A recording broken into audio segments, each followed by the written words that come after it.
gaharu ni digunakan dalam masyarakat moden.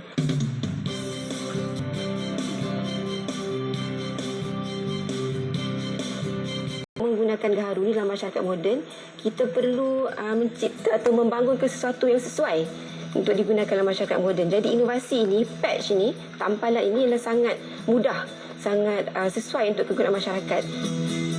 Saya melihat ada satu keperluan untuk cuba membangunkan satu produk nilai tinggi daripada industri gaharu, dan produk nilai tinggi selalunya kita kaitkan dengan perubatan, ubat-ubatan, pharmaceutical. Jadi dengan terhasilnya patch ini disebabkan oleh bahan aktif biologi tadi yang mempunyai bahan antibakteria dan juga anti keradangan ataupun anti-inflammatory, maka ia ada satu potensi untuk dikembangkan dan digunakan untuk tujuan perubatan seperti untuk menyembuhkan luka atau kita panggil kronik, luka kronik dalam sakit kanser. Jadi itu boleh dikembangkan dengan lebih luas lah. Tapi untuk sebagai sampingan juga kita boleh bangunkan patch ini terus menjadi produk seperti kosmetik dan kosmetika. Kosmetika ni adalah gabungan pharmaceutical dan kosmetik. Contohnya kita gunakan patch ini sebagai mask muka dengan tambahan nilai mungkin boleh melegakan jerawat sebab adanya anti-inflammatory atau anti keradangan tadi. Kayu gaharu biasanya digunakan untuk menghasilkan produk minyak wangi, ubat-ubatan, teh hijau dan kosmetik serta nilainya mampu mencecah ratusan ribu ringgit menyebabkan spesies berkenaan sebagai buruan pencari kayu. Ikannya inilah menjadi pendorong penyelidik untuk menghasilkan inovasi dari daun gaharu.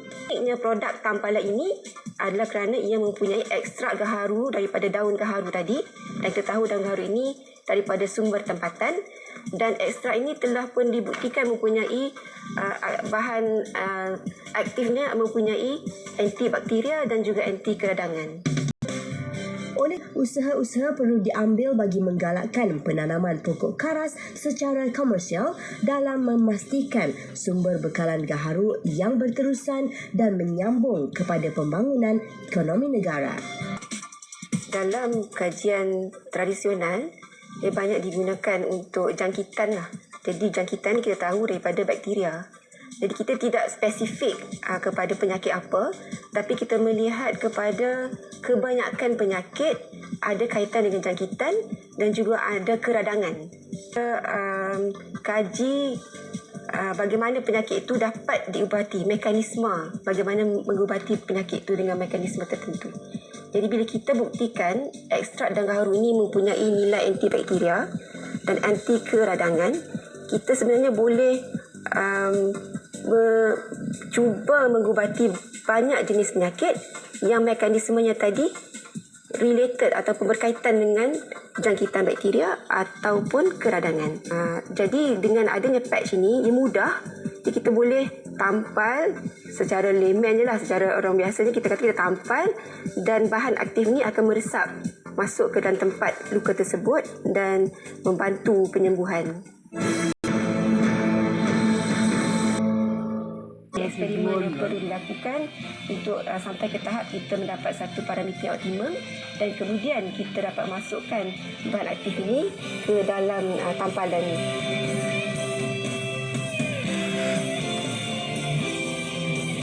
Kita tahu sekarang ada banyak teh gaharu.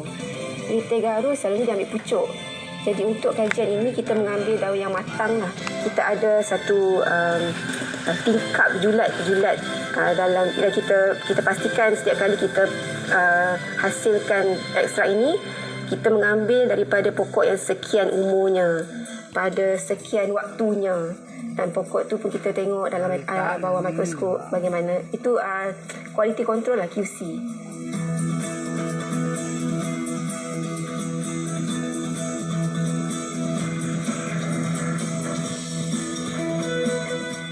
Dengan penghasilan inovasi yang pelbagai dari gaharu, diharapkan ianya sampai ke tangan pengguna untuk digunakan dengan sebaik mungkin.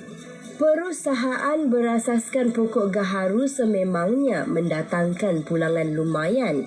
Ditambah pula minyak yang dihasilkannya antara paling bernilai dengan setiap milimeter boleh mencecah ribuan ringgit.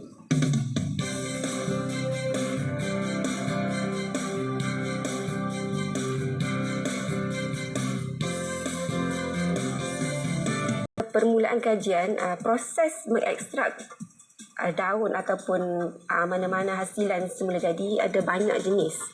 Jadi pada permulaan kajian tu kita mencuba pelbagai jenis proses mengekstrak.